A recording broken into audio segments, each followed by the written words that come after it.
امام ابو حنیفہ رحمۃ اللہ علیہ کو 5 لاکھ احادیث یاد تھی۔ ایک دن انہوں نے اپنے بیٹے حماد کو نصیحت کرتے ہوئے فرمایا کہ بیٹے، میں آپ کو 5 لاکھ احادیث کا نچوڑ صرف 5 احادیث میں بیان کر رہا ہوں۔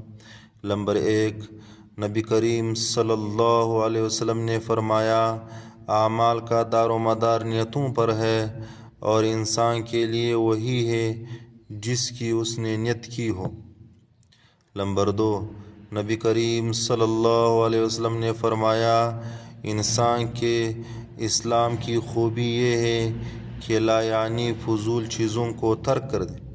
نمبر 3، نبی کریم صلی اللہ علیہ وسلم نے فرمایا، تم مومن نہیں ہو سکتے جب تک اپنے مسلمان بھائی کے لیے وہ چیز پسند نہ کرو جو اپنے لیے پسند کرتے ہو۔ نمبر 4، نبی کریم صلی اللہ علیہ وسلم نے فرمایا، حلال بھی ظاہر ہے اور حرام بھی، اور دونوں کے درمیان شبہ کی چیز ہے جن کو بہت سے لوگ نہیں جانتے۔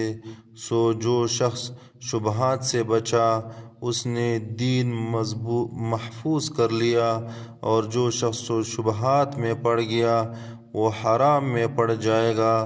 جیسا کہ چرواہا اپنا ریوڑ کسی کھیت کے باڑ کے پاس لے جائے گا تو عن قریب ایسا ہوگا کہ اس کا ریوڑ کھیت میں بھی چرنے لگے گا۔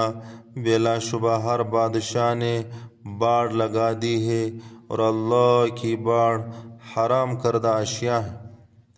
نمبر 5، نبی کریم صلی اللہ علیہ وسلم نے فرمایا، کامل مسلمان وہ ہے جس کے ہاتھ و زبان سے کسی مسلمان کو تکلیف نہ پہنچے۔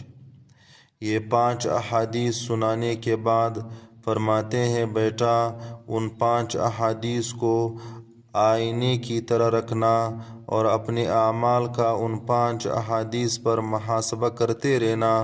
یہ 5 احادیث ان 5 لاکھ احادیث کا نچوڑ ہے جو مجھے یاد ہے۔